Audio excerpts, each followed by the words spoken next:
She was 60 years old, impeccably dressed, and sitting completely alone at a table set for two, studying the dessert menu like the man who had just walked out on her didn't exist. Half the restaurant had noticed. A few people were already whispering. One man at the bar actually laughed. Ethan Calloway stood 12 feet away, holding his drink, watching a woman with more dignity in her silence than most people manage in a lifetime. And he made a decision that had absolutely nothing to do with pity. It had everything to do with the fact that he simply didn't want her to sit there alone. What happened next would quietly rearrange both of their lives in ways neither of them saw coming. If this story stays with you, hit like and drop a comment with the city you're watching from. I want to see exactly how far this one travels. The evening had not started as anything special. Ethan Calloway had worn the same charcoal blazer he wore to every company event, arrived exactly on time the way he always did, and positioned himself near the far end of the bar with a glass of sparkling water he barely touched. He was 32 years old, and he had the look of a man who had learned, through some specific and personal difficulty, how to be comfortable in rooms where he didn't particularly want to be. Hartwell and Associates held their quarterly dinners at Caldwell's, a restaurant on the 14th floor of a downtown building that had exposed brick walls, warm amber lighting, and the kind of menu that described everything in 3 words and charged accordingly. It was the sort of place where people performed ease rather than actually feeling it.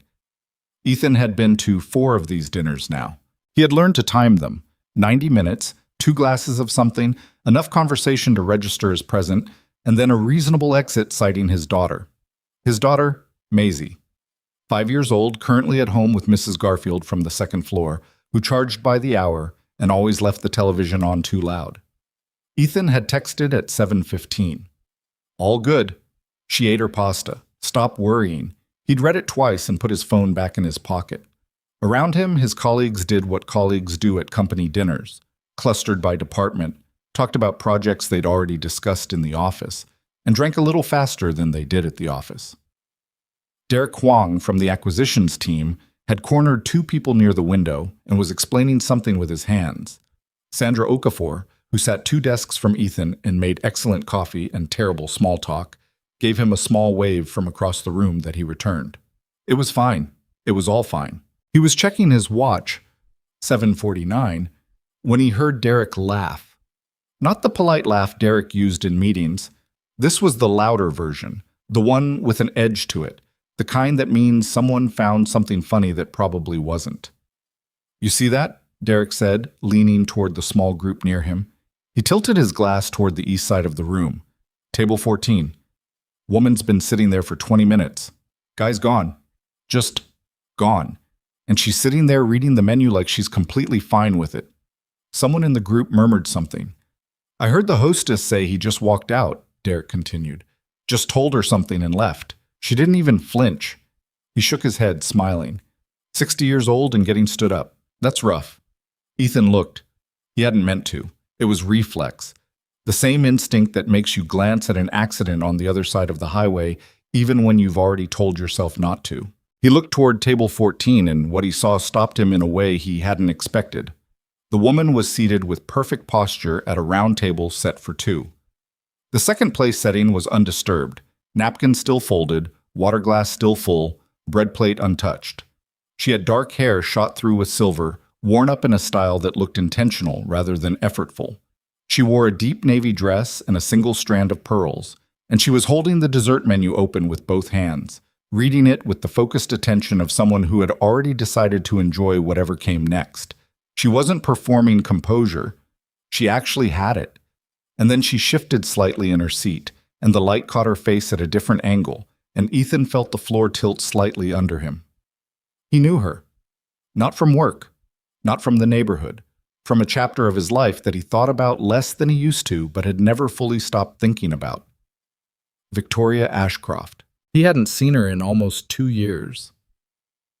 Sam. Ethan and Claire had been married for 3 years. They had met in their mid-20s at a gallery opening neither of them had especially wanted to attend, discovered they both preferred to stand near the exit, and built something real out of that. Real enough to last a while. Not quite real enough to last. The divorce, when it came, had been the kind that people describe as amicable. which usually means both people were exhausted enough to stop fighting and sad enough to be gentle about it. They had Maisie. They had a custody arrangement that Ethan took seriously and Claire respected. They were better at being Maisie's parents together than they had been at being married, which was its own complicated kind of success. Claire's mother, Victoria Ashcroft, had been the kind of mother-in-law who defied easy categorization. She hadn't interfered, hadn't swooped in with opinions about how Ethan should run his household or how Claire should run hers. She'd shown up to Maisie's second birthday in a beautiful dress with a wooden toy train set that she'd clearly researched, and she'd sat in the corner of the backyard having an actual conversation with Ethan about structural engineering while the kids ran around. She was formidable in the way that certain people are formidable, not by broadcasting it, but by simply being exactly who they were in every room they entered. Victoria Ashcroft was the CEO of Ashcroft Design Group, a 70-person architectural firm with projects in 8 cities. She had built it herself over 30 years. She was not a woman who got flustered easily, if she got flustered at all. She was also, Ethan realized, as he stood at the bar, watching her read a dessert menu at a table abandoned by whoever had left that empty chair, 60 years old and apparently as alone as he was. He became aware that Derek was still talking. "The dress is nice, though," Derek was saying, with the tone of a man who thinks he's being generous. "Must have been something back in the day, you know. Still, 60 and getting left at the table." "I'm going to go say hello to someone," Ethan said. Derek blinked. "What?" But Ethan had already set his glass on the bar. He wasn't entirely sure what he was doing. He hadn't thought it through, and that was actually unusual for him because Ethan Calloway generally thought things through. He was the man who read the fine print and made the backup plan and kept a second set of Maisie's medication in the glove compartment just in case. He thought things through. That was one of the few things about himself he genuinely trusted. But walking across Caldwell's restaurant toward table 14, he wasn't thinking anything except that he didn't want her to sit there alone. He stopped a few feet from the table. "Victoria." She looked up from the dessert menu. For a fraction of a second, just a fraction, he saw something flicker across her face, recognition, and under it, something more complicated. Then it was gone, and she was simply looking at him with the calm, direct attention she'd always given him. "Ethan," she said, "I wasn't expecting to see you here." "Company dinner," he said. "We use this place every quarter." He paused. "I saw you from across the room." "Did you?" It wasn't a question exactly, more of an acknowledgement. He glanced at the empty chair across from her, then back at her. "I don't want to intrude, but if you're alone, if you'd like company, I thought I could sit with you for a while." Victoria studied him for a moment. The dessert menu was still in her hands. "Ethan," she said carefully, "you don't have to do this." "I know," he said. "I'm not doing it because I have to." She looked at him for another beat. Then she set the dessert menu down and gestured at the empty chair with a small, precise motion of one hand. "Well," she said, "in that case." He sat down. The waiter came within a minute. Victoria, it turned out, had already ordered. Sea bass, roasted vegetables, a glass of Bordeaux she hadn't touched yet. Ethan ordered the same thing because he hadn't looked at a menu and it seemed simpler. "You don't have to eat fish," Victoria said once the waiter had gone. "I like fish." You had that expression people get when they order something to be agreeable. He almost smiled. "I do like fish. I just wasn't prepared to like it tonight." The corner of her mouth moved. It wasn't quite a smile either, but it was in that direction. For a moment, neither of them spoke. The restaurant noise moved around them. Silverware, conversation, someone's laugh from across the room. Ethan was aware that a few of his colleagues were probably watching. He found, somewhat to his own surprise, that he didn't particularly care. "I should say something," Victoria began, "before this becomes more awkward than it needs to be. The situation you walked into, I'm fine. I want you to know that. I'm not... It wasn't..." She paused, and he realized she was choosing her words with more care than usual, which meant she was feeling more than she was showing, which was standard Victoria Ashcroft. "It was a disappointing evening, but I'm not devastated. I'm annoyed, primarily, because I was looking forward to the sea bass." "Then we can focus on the sea bass," Ethan said. She looked at him. "I'm serious," he said. We don't have to process what happened if you don't want to. We can just eat dinner. I haven't had a real dinner conversation in a while, actually. Maisie likes to narrate her food rather than eat it. Something shifted in Victoria's expression at the mention of Maisie, softened slightly. How is she? Victoria asked. She must be 5 now? 5.5. She corrects people who say just 5. He pulled out his phone and hesitated for half a second, then turned it so Victoria could see the lock screen.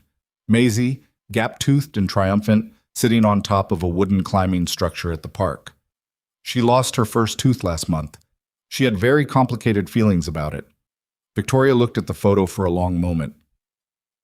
She looks exactly like Claire at that age. Her voice was even, but something moved underneath it. She has Claire's chin, Ethan agreed, and she has a thing about blue. Everything has to be blue.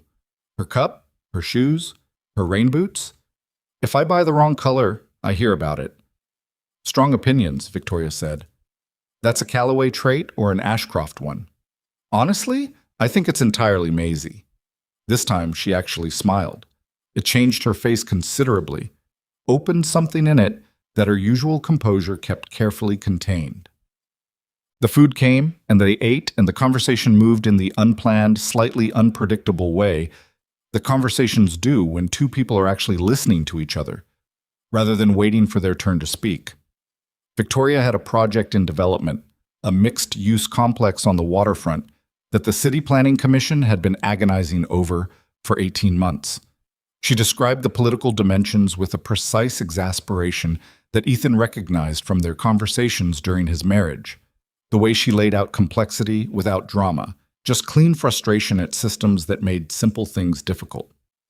They're going to approve it eventually, she said. But the delay costs us money, costs the city momentum, and accomplishes nothing except letting 3 people feel important for slightly longer. Is that the Kellerman project? Ethan asked. She looked at him surprised. You follow development projects? I'm in commercial real estate finance. We looked at funding options for that site 2 years ago. Someone else got the bid. I remember thinking the design proposal was, actually, it was the best one submitted by significant margin. That's because I hired excellent people, Victoria said, and then I argued with them constantly until we got it right. Is that your management philosophy? It's one of them. She picked up her wine glass, turned it slightly. The other one is that you should never ask someone to do something you haven't done yourself, which means I have spent time I will never recover on permit applications. Ethan laughed. An actual laugh, not the polite version he'd been using all evening. It caught him slightly off guard. Victoria noticed. She noticed everything. He remembered that about her. Not in a way that felt intrusive, more like she was simply paying attention when most people weren't. What do you do with Maisie in the mornings? She asked. The shift in subject was seamless. Before work? She gets 22 minutes of cartoon time while I make breakfast. Exactly 22 minutes. She set the rule herself. Something to do with where the episode ends. And if you try to turn it off early?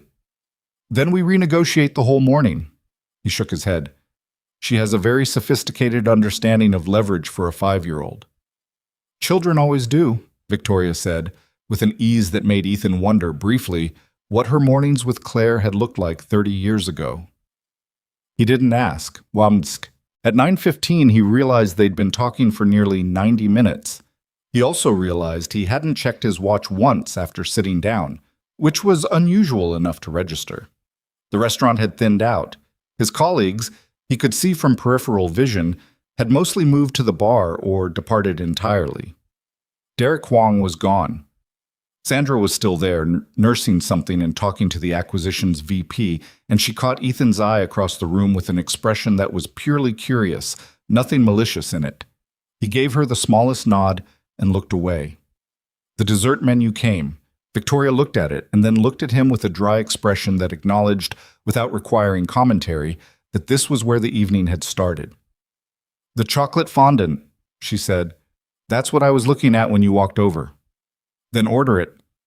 I was going to order it regardless, she said. I just wanted you to know. He ordered coffee. She ordered the fondant, and when it arrived, dark, warm, clearly the right choice, she ate it without apology, with the focused appreciation of someone who had decided this particular meal was going to end well, regardless of how it started. "Can I ask you something?" Ethan said. She looked up.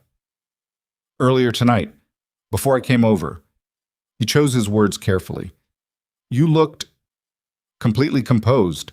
You were sitting there alone and everyone in this restaurant knew you'd been left and you were just reading the menu, like it didn't touch you." Victoria was quiet for a moment. "It touched me," she said. "I just decided it wasn't going to show on my face while I was still in the restaurant. I don't know if that's impressive or sad." "It's practical," she said. "I've had enough years of being watched in rooms like this one. You learn to control what other people see." She paused. "Although I will admit, if you hadn't come over, I would have gone home and been quite miserable about it in private." He hadn't expected that level of honesty from her. Victoria Ashcroft was a private person. She shared selectively, and she never performed vulnerability for an audience. "I'm glad I came over then," he said. "So am I," she said simply. And then, as if the honesty had reached its natural limit and she needed to recalibrate. "Though I imagine your colleagues will have opinions." "My colleagues have opinions about everything. It keeps them occupied." She looked at him steadily. "Ethan, we should also acknowledge this is an unusual situation. You are married to my daughter. We are technically, in some form, still family, though I'm not sure what the correct word for it is post-divorce. People will find it strange that we're sitting here." "We're having dinner," he said. "We're two people who know each other, and one of us needed company, and the other one had a free chair and no better options." That's a very efficient description of it. "I wasn't going to walk away," he said. And then because he was an honest person and she deserved honest things, "Not because I felt sorry for you. I want to be clear about that. I walked over because I wanted to, and I stayed because this has been, genuinely, one of the better conversations I've had in a long time. That's just the truth." Victoria looked at him for a moment with an expression he couldn't entirely read. "The truth," she repeated quietly. "Yeah." She looked down at her chocolate fondant. A small silence settled between them. Not uncomfortable, just present, the way silences are when two people are actually thinking about what was just said. "Claire is doing well," Victoria said after a moment. "In case you were wondering, she's in Portland now. New position, new apartment. She seems—" Victoria paused. "She seems like herself again, which is what I was hoping for." "I'm glad," Ethan said, and he meant it completely. "She's a good person. We were just not the right fit, long term." "I know," Victoria said. "I knew before you did, actually." He looked at her. "I'm not saying that to be unkind," she added. "I say it because I watched the two of you for 3 years and I could see you were both working very hard. And when people have to work that hard at the basic mechanics of a relationship, it usually means something isn't right. Not that either person is wrong, just not right together." "That's generous of you," Ethan said. "Most parents take their child's side in a divorce." "I took Claire's side. Her side was being allowed to go build a life she actually wanted, somewhere she actually wanted to build it." Victoria's voice was careful, controlled. "You gave her that without making it ugly. That mattered to me. It still does." Ethan didn't say anything for a moment. He looked at his coffee cup, turned it slightly in the saucer. "Thank you," he said eventually. "I don't say things I don't mean," she said. "I never have."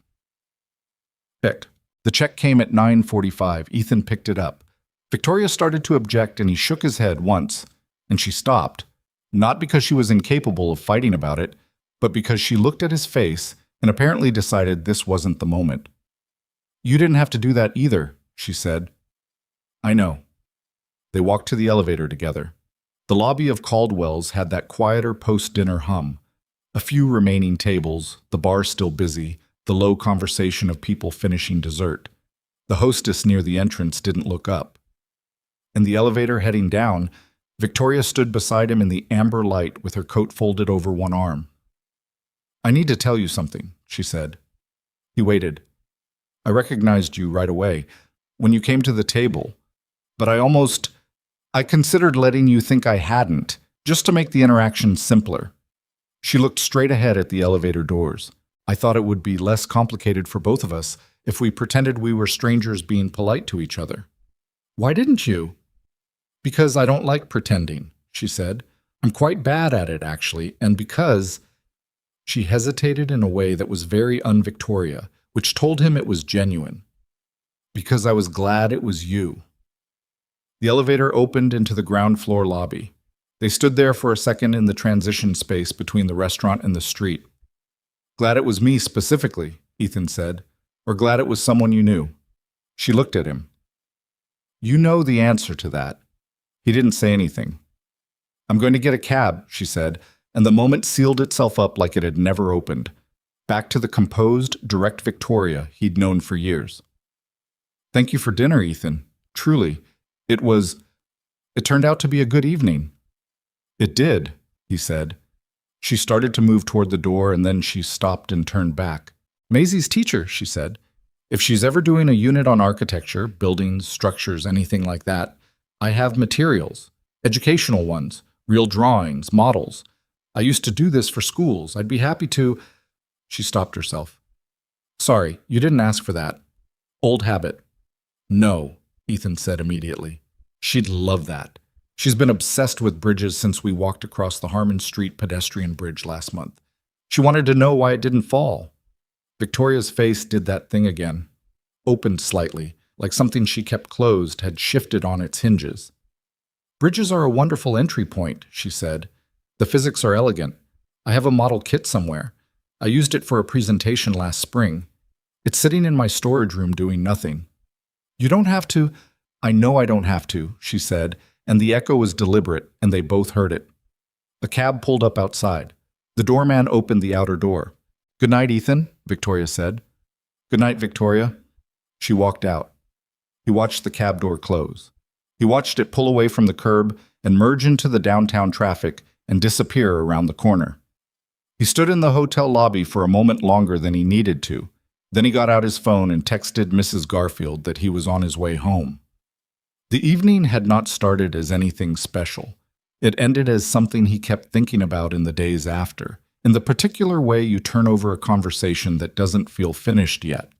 Not because anything went wrong, but because something about it felt unexpectedly like a beginning. He didn't know what to do with that. He put it away and went home to his daughter, who had fallen asleep on the couch with her shoes still on and the television still going, and he carried her to bed the way he always did, carefully, without waking her. But the thought stayed. Quiet, patient, the way true things tend to stay. Waiting. The bridge model arrived on a Wednesday. Ethan came home from work to find a flat rectangular box propped against his apartment door, wrapped in plain brown paper with his name written on the outside in a precise, unhurried hand. No return address.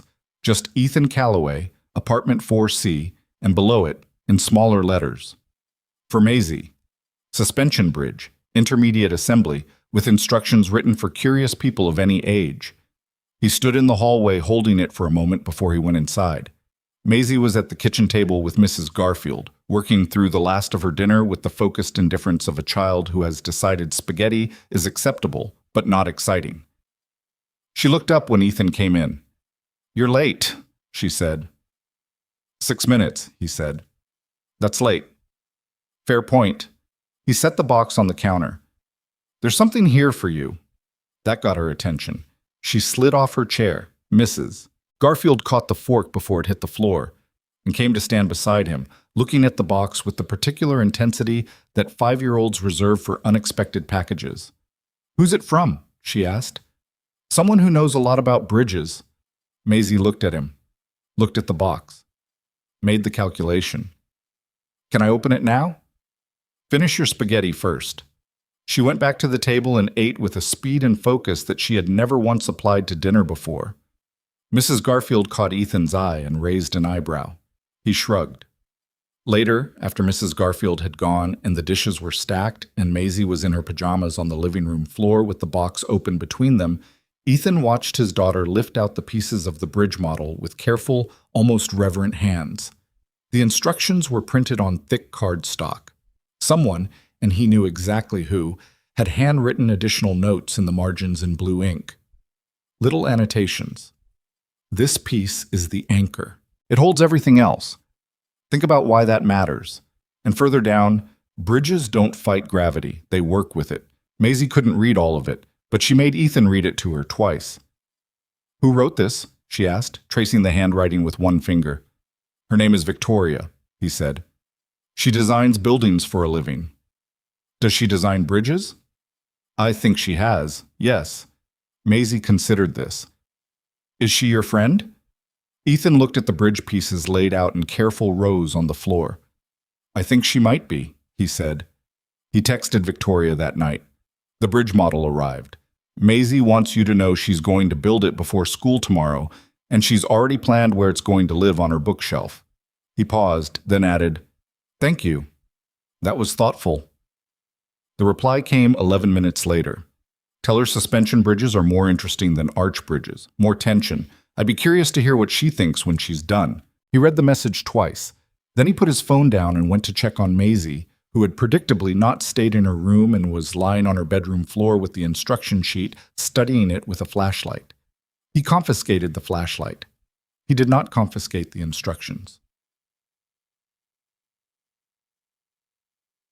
They had coffee for the first time 3 weeks later. It wasn't planned exactly. Ethan had taken a half day on a Friday. Maisie had a dentist appointment at noon, which she approached with the grim acceptance of someone twice her age. And afterward, he'd taken her to the small park near their apartment, the one with the climbing structure she'd already named Everest, despite it being approximately 8 feet tall. He was sitting on a bench with lukewarm coffee from the cart near the entrance when his phone rang. Victoria. He answered with mild surprise. They had exchanged maybe a dozen texts since the dinner. Brief, functional, pleasant. She wasn't a phone call person. Neither was he, really. I'm passing through your neighborhood, she said, without preamble. I have a meeting at the Delmar building at 2. I'm 40 minutes early. Is there a decent coffee place near you? Not a chain. There's one on Callaway Street, not named after me. It's called Perch. Good espresso, terrible name. I'll find it. A pause. Are you nearby? He looked at Maisie, who had reached the top of Everest and was surveying the park with the expression of a successful expedition leader. Yeah, I could be there in 10 minutes. Perch was narrow and warm and smelled of ground coffee and old wood. They sat at a corner table near the window. Victoria ordered a double espresso and drank it without fuss. Ethan ordered his usual Americano and promptly added too much milk because he always did and he'd stopped being embarrassed about it. Victoria noticed, naturally. You always did that, she said. I know. It's interesting. You seem like someone who would drink coffee black. I used to. Then Claire made fun of me for being self-serious about it, and I switched. He said it evenly, without weight. It was just a fact. Victoria looked at her cup. She was good at that, she said, almost to herself. Knocking pretension out of people. She had a talent for it. A beat of quiet. How is she, actually? Ethan asked. You said Portland. Is she settled? She's building, Victoria said, which was how she always talked about her daughter. In architectural terms, Ethan had noticed. Foundations, structure, settled, building. New position is going well. She's seen someone, I think, though she hasn't said much. I know because she's been vague, and Claire is only vague when she doesn't want to be interrogated. She gets that from you. Victoria looked at him sharply. Then after a moment, that's not inaccurate. How does she feel about... He stopped. About us having coffee. About us being in contact at all. Generally. Victoria wrapped both hands around her espresso cup even though it was nearly empty. I haven't told her about the dinner. Or this. She paused. Not because I'm hiding it. Because I haven't found the right way to frame it yet. And what's the right frame? I'm still working on that. She looked out the window at the street. Claire and I are fine. We're better than we were 2 years ago. But the divorce was... There were moments that were hard, and my relationship with her has its own history, its own complications, none of which have to do with you. She paused again, longer. I don't want to add confusion to something that's still finding its balance. Ethan nodded. He understood that. He'd had his own months of navigating what came after. The silence that follows a shared life, the way you reconfigure around an absence without quite meaning to. He didn't press. The meeting at the Delmar building, he said, shifting. Is that the waterfront project? She looked back at him, and he saw her visibly settle into steadier ground. The Planning Commission finally requested a full presentation, next Thursday. I have 22 minutes to convince 6 people who mostly want to approve a different project to look at ours instead. What's the competing project? Inferior in every measurable way, she said flatly. Cheaper to build, worse for the neighborhood, backed by someone who has better political relationships than I do. So you need to make a 22-minute argument that's so good it overrides the relationships. That's exactly what I need to do. And I've done it before, so I'm not panicking, but it requires the presentation to be flawless. Can I see it? She looked at him. You want to see my presentation? I work in commercial real estate finance. I've sat in planning commission meetings. I know what makes these things land and what doesn't. He said it without ego, just offering the fact. I'm not saying you need the help. I'm saying a second set of eyes from someone who works on the funding side sometimes catches angles that, Tuesday evening, she said, 7 o'clock. I'll be at the office working on the final version. If you want to come by, I'll put you to work. The offices of Ashcroft Design Group occupied the top floor of a building on Merchant Street, which sounded more formal than it looked. The reception area had the utilitarian warmth of a space that had been designed by people who spent most of their time in it. Practical, well-lit, with large work tables instead of decorative furniture and models of various projects arranged on a long shelf along the far wall. Ethan arrived at 7 on the dot. Victoria was already at a large drafting table with printed slides arranged in an arc around her, a red pen in one hand and a cold cup of coffee at her elbow. She was wearing reading glasses he hadn't seen before, and she took them off when he walked in with an automatic gesture that he pretended not to notice. You can put them back on, he said. I know people who wear glasses. I'm aware of the concept, she said, and put them back on. They worked for 2.5 hours. Ethan went through the slides the way he went through financial proposals, looking for the moments where the logic thinned, where the evidence didn't quite connect to the claim, where the presenter was assuming the audience already agreed. Victoria didn't bristle at the notes. She argued back on 2 of them, with specific reasons, and he conceded on one and held his ground on the other, and after a short, sharp exchange, she admitted he was right and rewrote the slide transition in question. You're useful, she said, at around 9:30, in a tone that was clearly a compliment, even if it didn't sound like one. You argued with every note I gave you, he said, and I accepted the good ones. She leaned back in her chair and took off the reading glasses and pressed 2 fingers between her eyes. I haven't done a presentation I felt genuinely nervous about in years, which means I've been doing comfortable presentations, which is a problem, a symptom of a larger problem. She looked around the office, the shelf of models, the large windows, the drafting tables covered in drawings. I built this firm by being uncomfortable constantly pushing at the edges of what I knew how to do, and somewhere in the last 5 years I stopped doing that.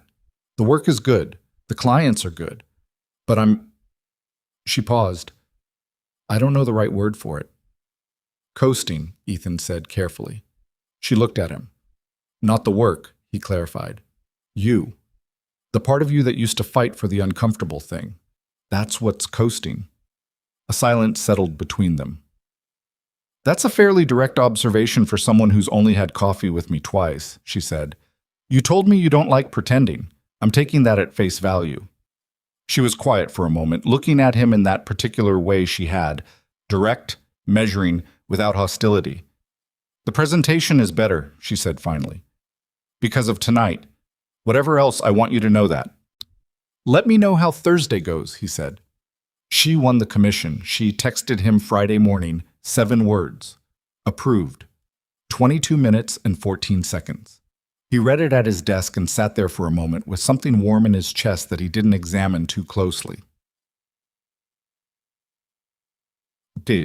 After that, the pattern simply formed. Not from planning. That was the thing about it. There was no point where either of them said we should do this regularly. It just kept happening. A bookstore on a Saturday afternoon in October, when Ethan ran into Victoria browsing the architecture section with a stack of books already tucked under one arm. They spent 2 hours in there and left with more books than either of them had intended. Victoria argued with the back cover of a novel she'd never read and then bought it anyway. "You're going to hate that," Ethan said, outside on the sidewalk. "Possibly," she said. "I still want to see if I'm right." They read different books and then met for coffee the following Saturday and talked about them anyway, which somehow worked. Maisie finished the bridge model. It took her 4 days, not one, and she broke 2 pieces and reattached them with a patience that surprised Ethan. When it was done, she put it on the shelf in her room and told everyone who came over about suspension versus arch bridges and why tension was more interesting than compression. Her teacher mentioned it at the next parent-teacher conference with an expression of mild bewilderment. Victoria met Maisie for the first time properly on a Sunday morning in November.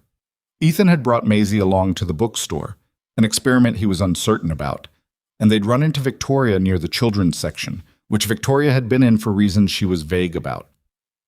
Maisie had looked at her for approximately 4 seconds and then said, with no preamble, "Are you the bridge person?" Victoria had looked at her steadily. "I am." "I built it," Maisie said. "I had to fix 2 pieces." "The inner deck panels," Victoria said. "They're tricky. Most people break at least one." Maisie considered this. "I broke 2.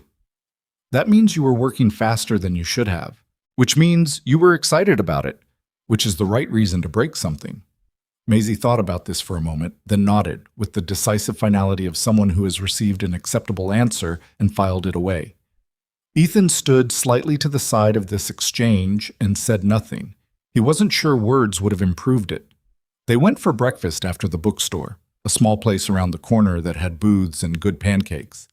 And Maisie talked about her class hamster for 45 minutes, and Victoria listened with the focused attention she gave to planning commission presentations. At one point, Maisie asked Victoria if she had any hamsters. "No," Victoria said. "I have a garden." "Is there anything living in it?" "A family of sparrows in the hedge, I think, and more snails than I want." Maisie found this acceptable. Afterward, walking back toward the parking lot, Maisie reached up and took Victoria's hand without explanation, the way young children sometimes do. Not asking, not thinking about it, just doing it. Victoria looked down. Something crossed her face that Ethan caught from the corner of his eye. An unguarded thing, brief and unarchitected. The expression of a person who has received something they didn't expect and didn't know quite what to do with. She held Maisie's hand the rest of the way to the parking lot. In December, Ethan helped Victoria clear out the back section of her garden, which had become overgrown through the fall. She had a house 20 minutes outside the city, older, high-ceilinged, a little too big for one person, with a garden that had clearly been beautiful once and would be beautiful again with work. They spent an afternoon pulling dead growth and moving planters and arguing about where the rosemary should go. And it was cold, and neither of them had brought good enough gloves. And at one point, Ethan got dirt on his jacket, and Victoria handed him a cloth from her coat pocket and said, "I bring these specifically because I always forget I've put my hands in the dirt."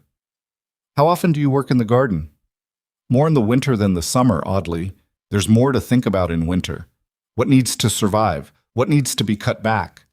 She was pulling a dead vine from the fence with careful, steady hands. "Summer you just tend. Winter you decide." He worked alongside her in silence for a while. "Can I ask you something personal?" he said. "You can ask." "After Claire's father, after the divorce," he stopped, rephrased. "How long were you on your own before it felt normal?" She pulled the last of the vine free and set it in the pile. "I was married for 19 years, she said, and the marriage was difficult for the last 7 of them, so in some ways being alone felt like setting something down that had gotten very heavy.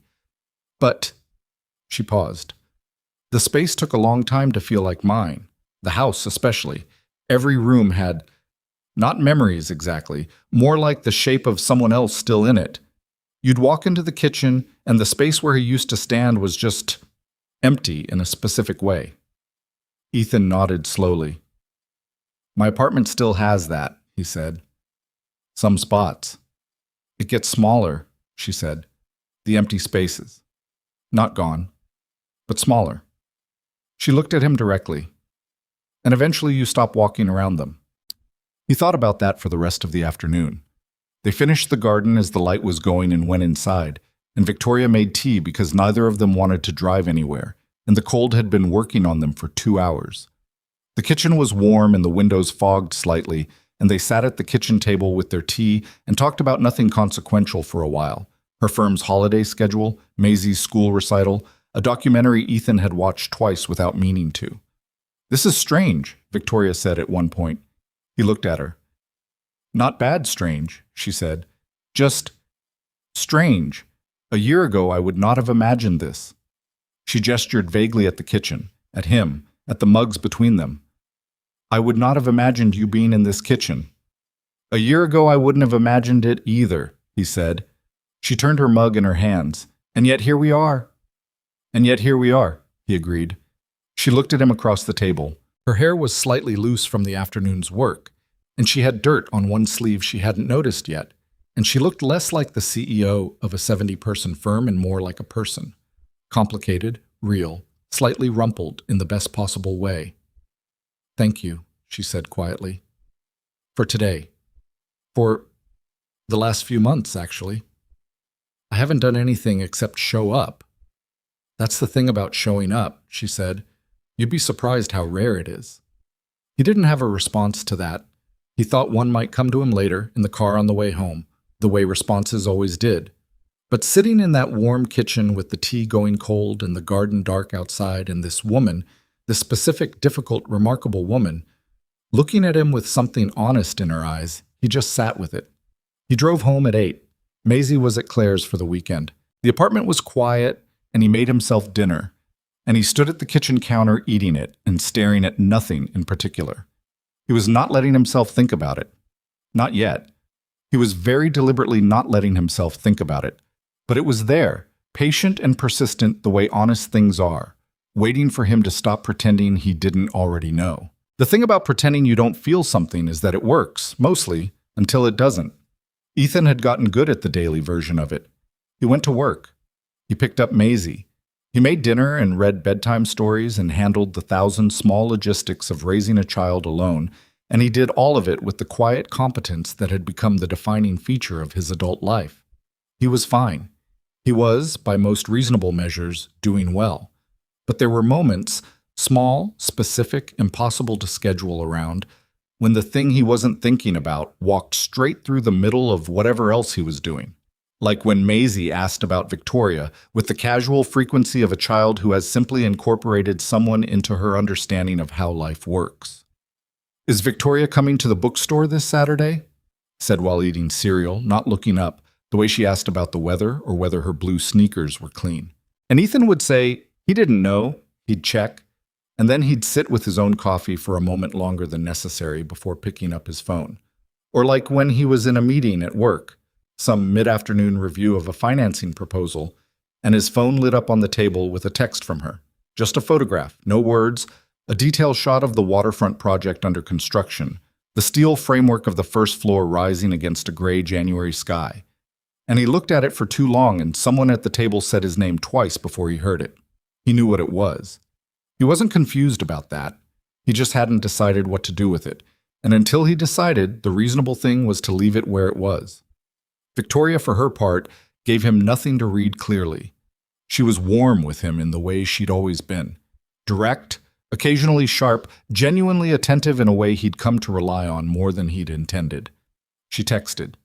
She remembered things. When he mentioned offhand that Maisie had a fever on a Tuesday, Victoria sent a package Wednesday morning with a children's book about a girl who builds a bridge to reach her sick grandmother, and a note that said, "Tell her the protagonist is 7 and does it alone." Maisie was delighted. Ethan read the note 3 times, but Victoria never crossed a line, never let a conversation drift into territory that required either of them to address what they were carefully not addressing. She was skilled at that, at maintaining warmth and intimacy and the precise temperature of close friendship without letting it tip into something harder to step back from. He both admired it and found it, increasingly, difficult. February came. The conversation that broke the pattern didn't happen the way Ethan expected. He'd been braced for it to happen in the garden, or over coffee, or in some moment weighted by atmosphere and proximity. He'd been unconsciously preparing for a version of it that was cinematic and arrived with warning. Instead, it happened on a Tuesday night, in his apartment, over a disagreement about a lease extension. He'd mentioned the lease. The building management had sent a renewal offer with a 12% rent increase, which was aggressive but not unusual for the neighborhood. And he'd said he was weighing his options, maybe looking at something slightly outside the district. More square footage for Maisie, a smaller commute to her school. "What part of the district?" Victoria had asked. They were on the phone. She called sometimes now, not just texted, and these calls had a tendency to run longer than either of them announced. "I was looking at the Meridian area, near Hollis Park." A pause on the line. "That's 20 minutes from the firm." "Yes. That's also—" She stopped. 12 minutes from your house," he finished. "I know." Silence. The kind that has weight to it. "Ethan," she said. Her voice had changed, gone careful in a way it didn't usually go with him. "I need to ask you something directly." "Okay." "Are you—" She stopped again. Victoria Ashcroft did not stop mid-sentence. That alone told him something. "Are we doing something here that I haven't properly accounted for?" He sat down on the couch. Outside his window, the city made its usual nighttime noise. "That depends," he said, "on what you mean by properly accounting for something." "You know what I mean." "I do," he said, "but I think one of us has to say it plainly." Another silence. Longer. "I'm 60 years old," she said. "You're 32. I am the mother of your former wife, and I have been—" She exhaled. "I have been looking forward to your calls more than I look forward to most things in my week, and I am not sure what to do with that." Ethan closed his eyes for a second. "I haven't looked at an apartment in the Meridian area," he said. A beat. "I opened the listing," he said, "once, and I thought about it for longer than I should have for a place I have no practical reason to move to." The silence that followed was different from the previous ones. It had more room in it. "This is complicated," Victoria said, finally. "I know. There are many reasons this is complicated, not just the obvious ones." Her voice was measured, but underneath it something was working hard to stay that way. "Claire, the way people will see it. The fact that I have spent 30 years building a reputation in this city, and the moment this becomes known, and it would become known, these things always do, I become a story. A woman my age, the ex-mother-in-law, She stopped. People will have a version of this that has nothing to do with what it actually is. "Yes," Ethan said, "they will. And you've thought about that." "I've thought about it." "And?" He was quiet for a moment. "I've thought about it, and I don't have a clean answer to it. I'm not going to pretend it won't be uncomfortable. It will. Probably for both of us, in different ways, for a long time." He paused. "But I've also thought about the last 6 months, and I can't find a version of them I would choose to have gone differently. Any of it." The line was quiet long enough that he checked once to make sure the call hadn't dropped. "I'm not asking for anything right now," he said. I didn't want to keep not saying it." "I know," she said softly. "I didn't want to keep not hearing it." They talked for another hour that night, and almost none of it was about the thing they'd just said, which was its own kind of answer. They talked about Maisie's school project. They talked about the waterfront building's second-floor framing. They talked about a book she'd finished and hated and found herself thinking about anyway. And when they finally said goodnight, it was past midnight, and Ethan sat in the quiet of his apartment for a long time before going to bed. Nothing had been resolved. Everything had shifted anyway. He told Claire in March. He'd gone back and forth about it, whether to say something, how much, when. There was no script for this particular conversation, and he knew it. He also knew that letting her find out some other way would be worse, and that he owed her the straightforward version, even if the straightforward version was uncomfortable. They had the conversation on a video call on a Sunday afternoon, Maisie napping in the other room. Claire was in her Portland apartment, her hair shorter than the last time he'd seen her, a cup of coffee in her hand. She looked well, genuinely well, not the careful kind. "There's something I want to tell you," he said, "before it becomes something you hear about differently." She looked at him with the mild wariness of a person who has been through enough with someone to know when they're managing delivery. "Your mother and I have been spending time together," he said, Since last fall. It started as, I ran into her at a dinner and we had a good conversation, and it's continued. We've become close. He paused. I want to be honest with you about what I think it might be, which is more than just friendship. But it's slow, and nothing has happened, and I wanted you to know from me. Claire was quiet for a moment. She looked at her coffee cup. Okay, she said. Okay? I'm thinking, she said, with the slight impatience of someone who doesn't like being interrupted while processing. He recognized it. He'd spent 3 years recognizing it. He waited. My mother, she said, after a moment, is not an easy woman to be close to. I know. She keeps people at a distance. She always has. It's not malicious. It's just how she's built. She loves fiercely, but she holds people off. Claire looked at him through the screen. If she's let you close enough to be having this conversation, that's not nothing. He hadn't expected that framing. How are you feeling about it? Weird, she said honestly. Obviously weird. She exhaled. You were my husband, and she's my mother, and the two of you... She stopped. It's weird, Ethan. I'm not going to pretend it isn't weird. Fair. But... She turned her coffee cup in her hands. I don't think I have the right to be angry about it. And I don't think I actually am angry about it. I just need to figure out where the weirdness lives, and whether it belongs to me or whether it's just reflex. She looked at him directly. Are you happy? When you're with her? He thought about the garden in December, the kitchen table, the photograph of the steel framing she'd sent without explanation because she'd known he'd want to see it.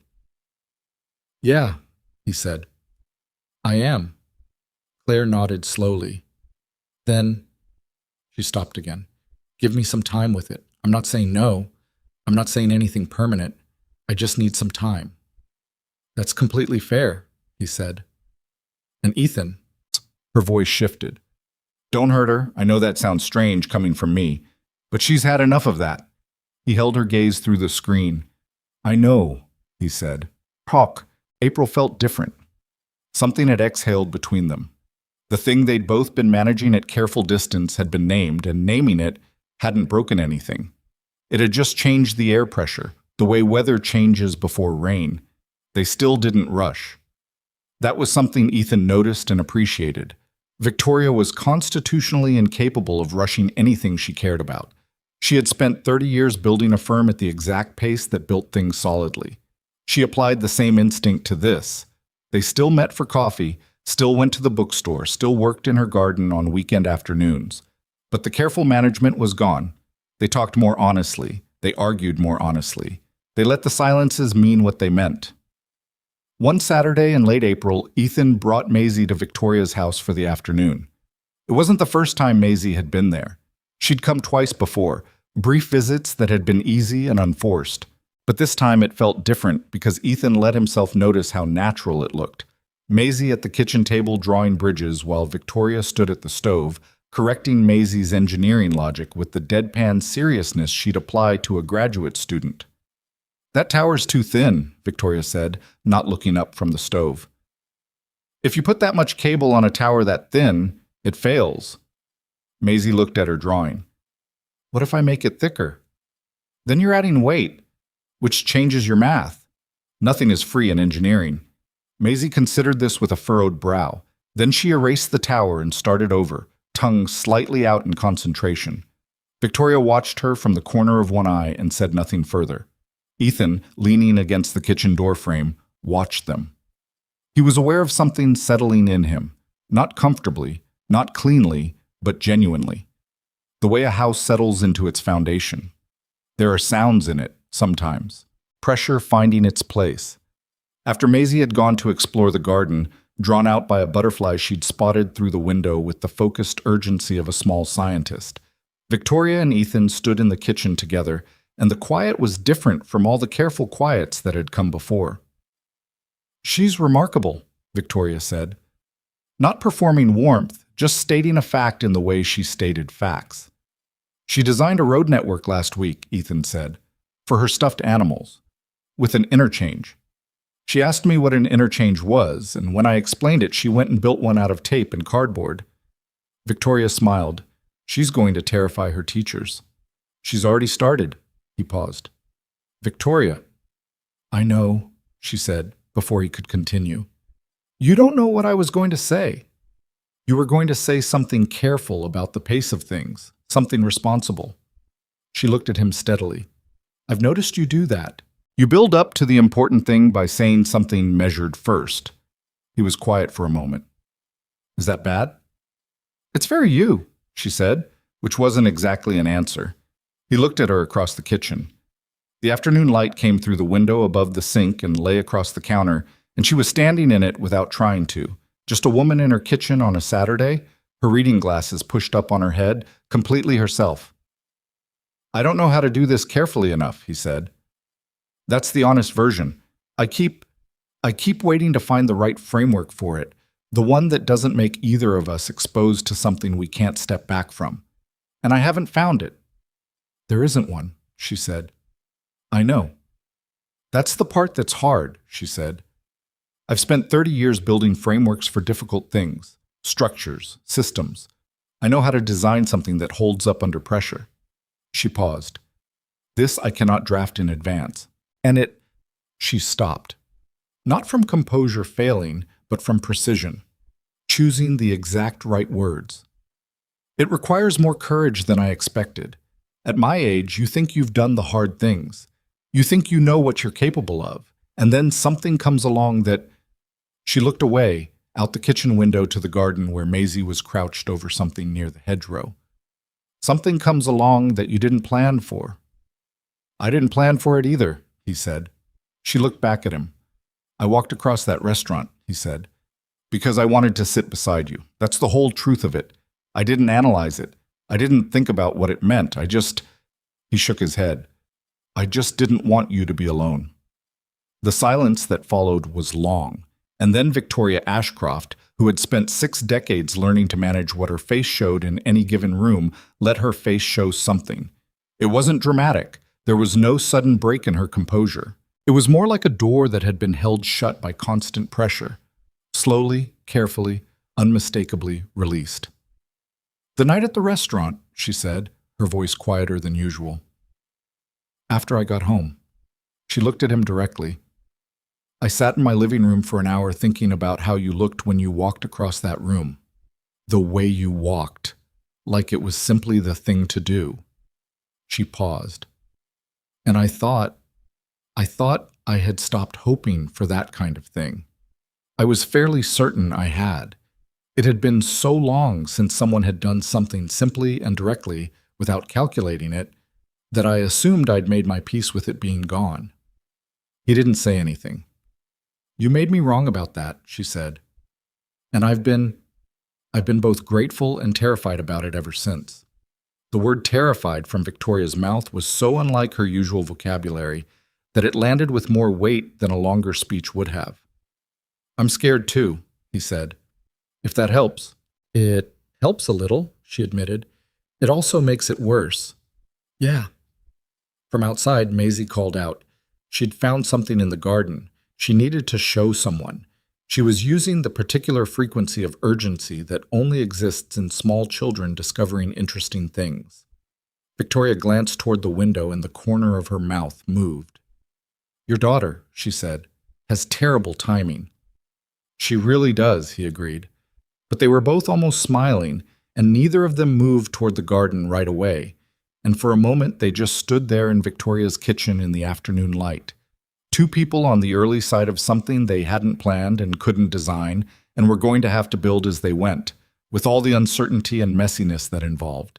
Ethan went out to see what Maisie had found. Victoria stayed at the window and watched them, the man crouching down in her garden to look at whatever his daughter was holding up with both hands, their heads bent together, some small discovery in the afternoon light. And she let herself feel, without managing it or measuring it, what it was like to watch that and realize she didn't want it to stop. She pressed her fingers against the edge of the counter. She had been a careful woman for a very long time, careful and competent and largely alone in the specific way that highly capable people are alone, surrounded by people who need things from them, rarely finding the one who simply wanted to stay. She was 60 years old, and she was standing in her kitchen on a Saturday afternoon in April, and for the first time in longer than she could accurately count, she was not sure what came next. She found, to her own slight surprise, that she was all right with that. The first person at the firm to figure it out was Margaret Chu. Margaret was 54, had been Victoria's senior project manager for 11 years, and possessed the particular social intelligence of someone who had spent a decade and a half watching one of the sharpest people she knew operate under pressure. She didn't say anything directly. She simply appeared in the doorway of Victoria's office one Thursday morning in May with 2 cups of coffee and an expression that communicated, without a single word, that she had noticed something and was choosing to be kind about it. "The Alderman Street presentation is ready," Margaret said, setting 1 cup on Victoria's desk. "And you have a personal call holding on line 2. I told him you were in a meeting." Victoria looked up from her screen. "Who?" "Ethan Calloway." Margaret's face was entirely neutral. "I have his number saved from the financing consultation last year." A beat of silence. "Thank you, Margaret," Victoria said. "I'll take it." Margaret nodded and left, and the way she closed the door, quietly, without comment, told Victoria everything she needed to know about how much her senior project manager had already worked out. Victoria picked up the phone. "You called my office line," she said. "Your cell went to voicemail twice," Ethan said. "I figured you were either in a meeting or ignoring me, and I wanted to know which." "I was reviewing structural load calculations. My phone was across the room." She paused. "Is something wrong?" "No, I just—" A brief silence. "Maisie asked me this morning if Victoria was going to be at her school recital. I told her I didn't know, and then I thought I should actually ask instead of guessing." Victoria was quiet for a moment. The recital was in 3 weeks. It was a small thing. An end-of-year performance at Maisie's school, 25 6-year-olds singing songs about seasons and demonstrating whatever skills they'd acquired. Ethan had mentioned it once, casually. The fact that Maisie had thought to ask, and the fact that Ethan had thought to follow through, and the fact that he was now on the other end of her office phone waiting for an answer, all of it sat in a particular way in her chest. "What time does it start?" she asked. 6:30, Thursday the 18th. "I have a board call at 5. It should be done by 6. She pulled her calendar toward her. "I'll be there." She heard the small shift in his breathing that she'd learned meant he was trying not to show that something had landed. "I'll tell her," he said. "Tell her I want a full debrief afterward on which songs she actually liked versus which ones she performed enthusiasm about." A pause. Then a short laugh, real and unguarded. "She's going to love that question." "I know," Victoria said. "That's why I'm asking it." The recital happened, and then June happened, and somewhere in June, without announcement or formal declaration, they stopped treating what they were as something that needed careful handling and started treating it as something that simply existed. It wasn't a switch. It was more like the way a building stops being under construction and starts being a building. There's no specific moment. One day the scaffolding is there, one day it isn't. They ate dinner together twice a week, sometimes at her house, sometimes at his apartment, sometimes at places in the city where nobody knew them, and the food was good, and the conversation went wherever it went. Ethan learned that Victoria was a difficult person to cook for, not because she was picky, but because she had strong opinions about technique and couldn't always stop herself from explaining them. "You're searing that on too high a heat," she said one evening, standing at the edge of his small kitchen while he made chicken. "I know what temperature searing requires."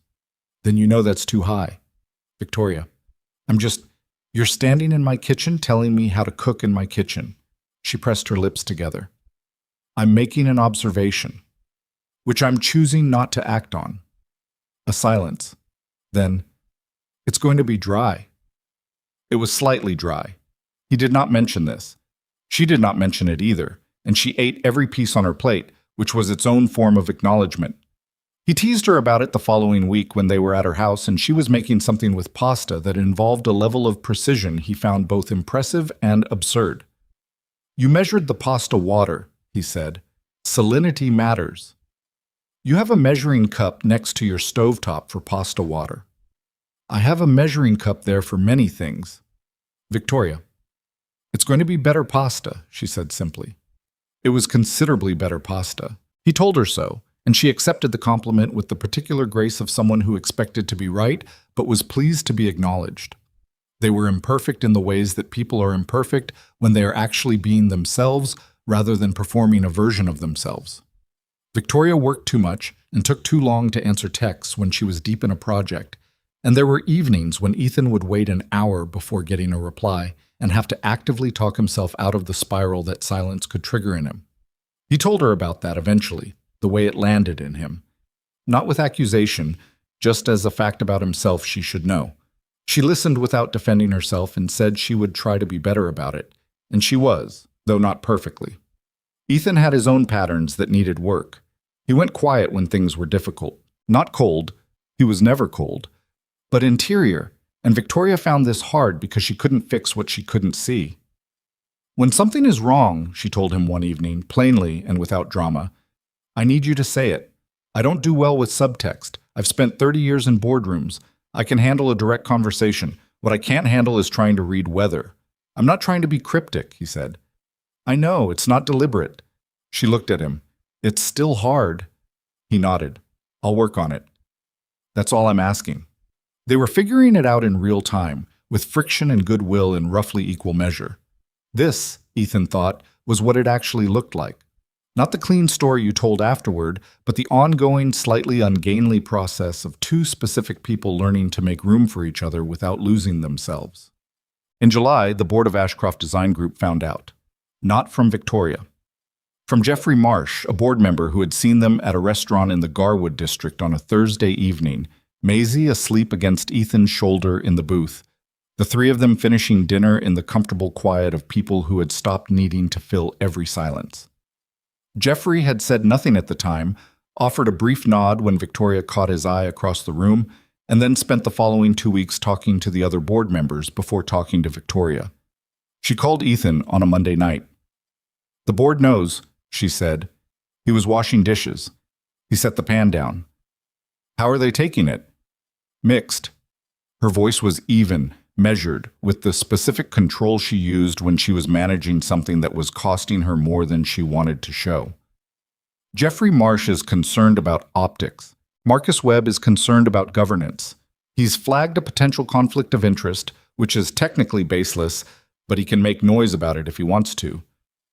And Sylvia Pratt, a pause.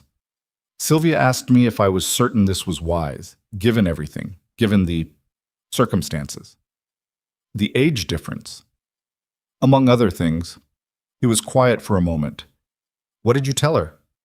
I told her I appreciated her concern and I'd take it under advisement. A beat. Which is how I talk to board members when I've made my decision and I'm not interested in revisiting it. Have you? Made your decision? Ethan. Her voice shifted very slightly. I am 60 years old. I have spent 30 years making difficult decisions in rooms full of people who would prefer I make easier ones. I do not make uncertain decisions about my own life. He leaned against the counter. Okay, he said. The board will adjust, she said. They always do. Jeffrey will be managing about something else in a month. Marcus will drop the conflict of interest angle when he realizes there's no actual basis for it. And Sylvia... Victoria paused. Sylvia has known me for 15 years. She'll come around. And if they don't, then they don't. Her voice was flat, final. I built this firm. I did not build it to make decisions about my personal life by committee. He was quiet again, and then he said, Are you all right? The line was silent for a moment. I'm annoyed, she said. That's different from not all right. Okay. I'm also... She stopped. A longer pause. Tired of being observed. I've been observed my whole career. Everything I do is measured against something, against what someone my age should do, against what a woman in my position should do, against what a mother and an ex-wife and a CEO and a whatever else they decide I am at any given moment should do. Her voice, still controlled, had something in it that wasn't quite anger, but was adjacent to it. I am very tired of the measurements. You don't have to defend this to anyone, Ethan said. Not to me, not to the board, not to anyone. I know that intellectually, but it still lands. Of course it still lands, she said.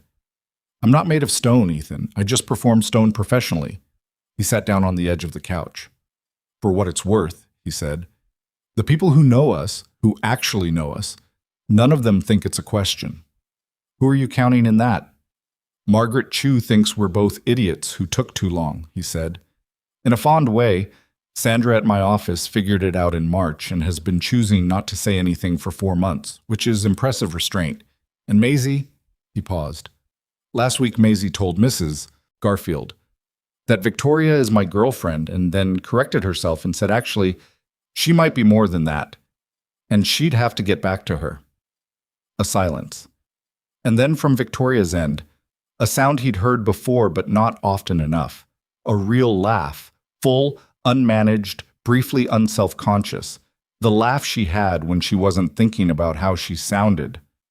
She's going to run a country someday, Victoria said. Or a firm, Ethan said. A quiet settled between them on the line, the warm kind. Come over tomorrow evening, Victoria said. Bring Maisie if she's with you. I have too much food in the house, and I've been working since 6 this morning, and I'd like to stop. We'll be there by 7.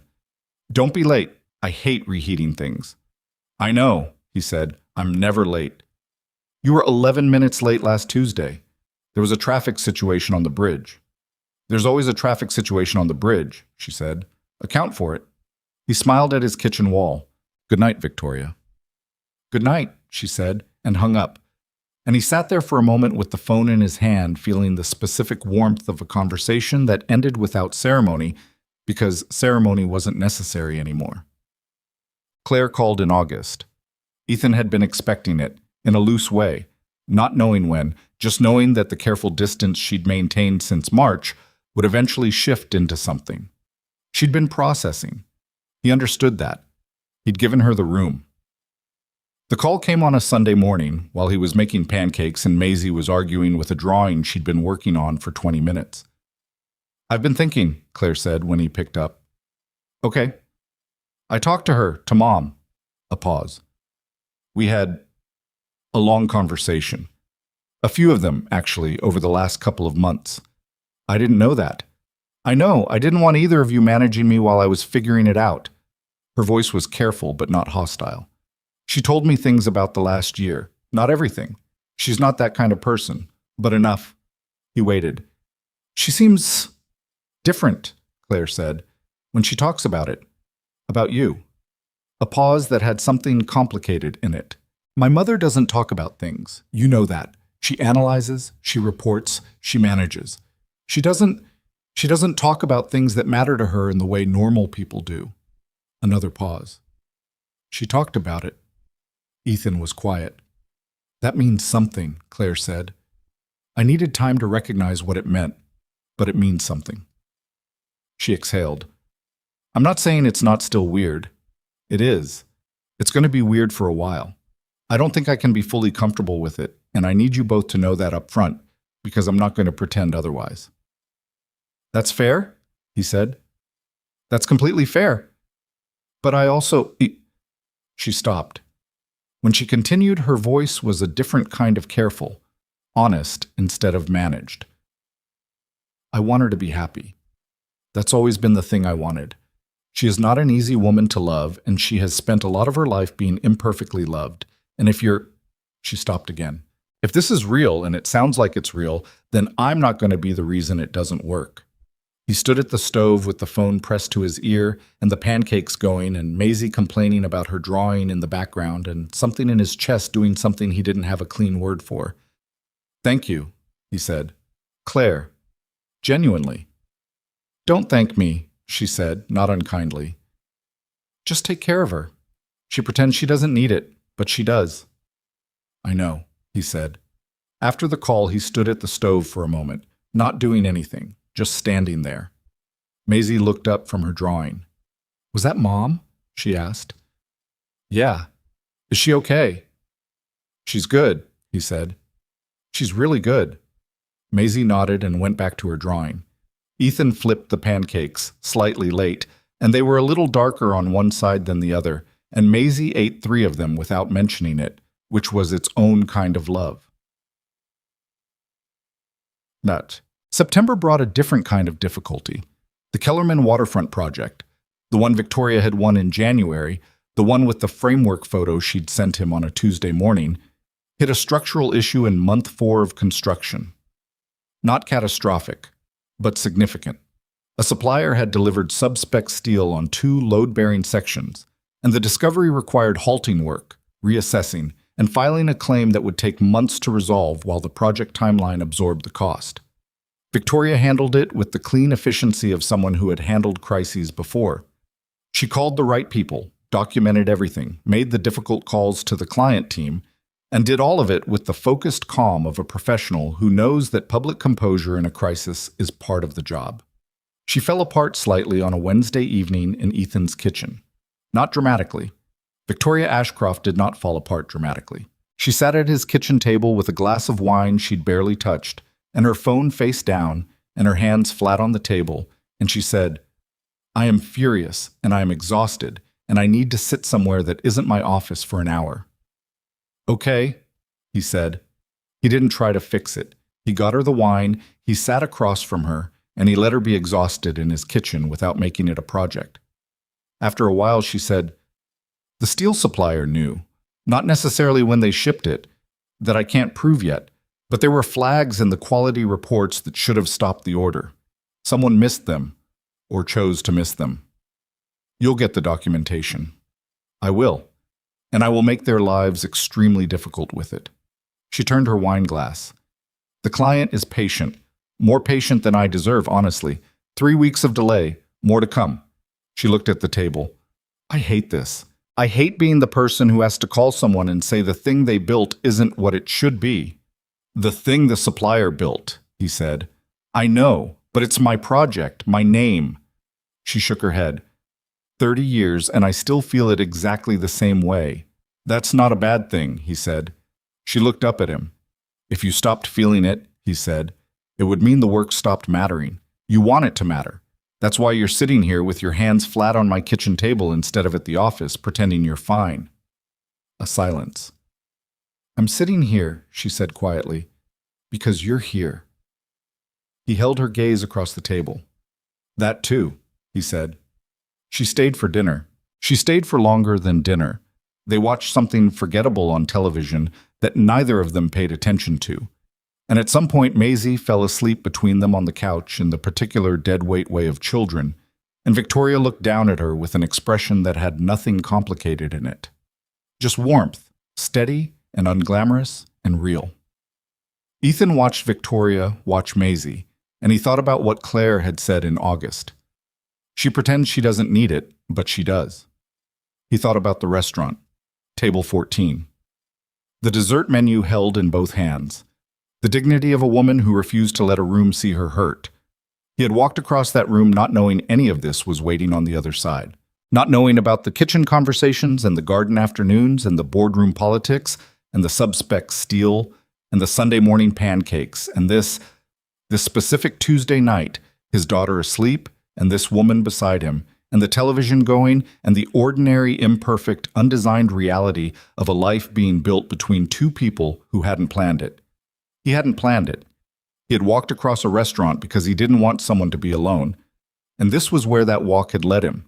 And he had not one moment of the journey he would choose to undo. Victoria, as if sensing the weight of his attention, glanced at him. "What?" she said. "Nothing," he said. She looked at him in the way she looked at things she didn't quite believe. "I was just thinking," he said, "that I'm glad I walked across that restaurant." She held his gaze for a moment. "So am I," she said. Same words as that first night. Quieter now, with 2 years of meaning in them. "So am I." Maisie shifted in her sleep, turned her face into Victoria's arm, and settled there with the complete trust of a child who has decided, in her own wordless way, where she feels safe.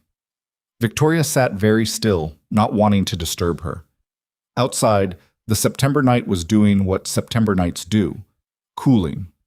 The first real hint of a change coming, the particular quality of air that means something is ending and something else is starting. Neither of them spoke for a long time, and it wasn't the careful silence they'd spent months managing. It was just quiet. The ordinary, sufficient, real kind. The winter that followed was the kind that settles in slowly and stays longer than expected. November went gray early, and December arrived with the particular cold that gets into old buildings and stays there. And Victoria's house, high-ceilinged, beautiful, built in an era when people heated rooms with fireplaces rather than systems, required an ongoing negotiation with the temperature that Ethan had slowly become part of. He knew which radiator in the hallway took longest to warm up. He knew that the kitchen held heat better than anywhere else in the house, and that Victoria's study was always 10 degrees colder than the rest of the building, and that she worked in there anyway because the light was right, and that she kept a specific cardigan on the back of the chair that she refused to replace even though it had a hole in one elbow. These were the things you learned about a person when you stopped visiting and started arriving. When the difference between a guest and someone who belonged there quietly collapsed, not all at once, but in increments. A key on a hook, a coffee mug with a specific place in the cabinet, the particular way you learned to close the back door so it latched properly on the first try. Maisie had her own increments. A shelf in Victoria's study where her drawings lived, a drawer in the kitchen with her preferred cereal, a spot in the garden she'd claimed for a plant she was growing from seed, something Victoria had helped her select and pot in October, a small thing in a terracotta container that Maisie checked on with the focused attention of a person with significant investment. "It's not doing anything," Maisie reported one Saturday, standing over the pot with her arms crossed. "It's doing everything," Victoria said, from where she was working 2 rows over. "Just underground, where you can't see it." Maisie considered this. "How do you know it's not just sitting there?" "Because that's what seeds do in winter. They don't stop, they prepare." Victoria looked over at her. "All the important work happens before anything shows on the surface." Maisie was quiet for a moment, turning this over. "Is that true for people too?" she asked. Victoria paused, hands in the soil. "Yes," she said, "that's true for people too." Ethan, standing at the garden door with 2 mugs of tea, had heard all of it. He didn't say anything. He brought the tea down and handed one to Victoria and crouched beside Maisie and looked at the pot with her, the small dark surface of the soil, everything underneath it invisible and working. 3 years from the night at Caldwell's, Ethan made a decision. He didn't arrive at it dramatically. There was no single moment where it crystallized, no specific morning where he woke up and knew. It was more that he had been carrying a question for a long time, not an uncertain question, just an unasked one. And one day in late January, sitting at his desk at work, looking at a financing proposal he wasn't reading, he realized he'd been ready to ask it for months and had been waiting for a reason to wait that no longer existed. He called his sister that evening, Nora, 38, who lived in Columbus and had met Victoria twice and liked her immediately with the directness of someone who trusted their own instincts. "I'm going to ask her to marry me," he said. Nora was quiet for exactly 1 second. "Obviously," she said. "Obviously?" "Ethan, you have been ready to ask this question for at least 6 months. I've been watching you not ask it." A pause. "What are you actually calling me for?" He thought about it. "I don't know," he said. "To say it out loud to someone, I think." "You've said it. Are you scared?" "Yes." "Good," Nora said. "You should be. It's a big thing. But scared and not ready are different things, and you've been ready since September at least." He didn't ask how she knew that. Nora had always had a particular accuracy about him that he'd learned not to question. "How are you going to do it?" she asked. He already knew the answer to that. What?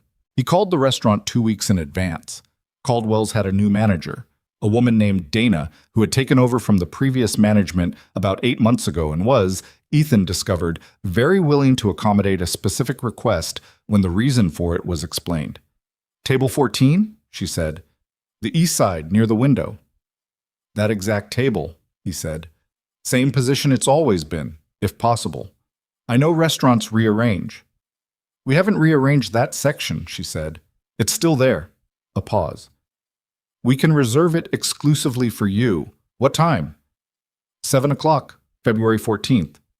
A brief silence. "That's Valentine's Day," she said. "I know." "We'll be fully booked.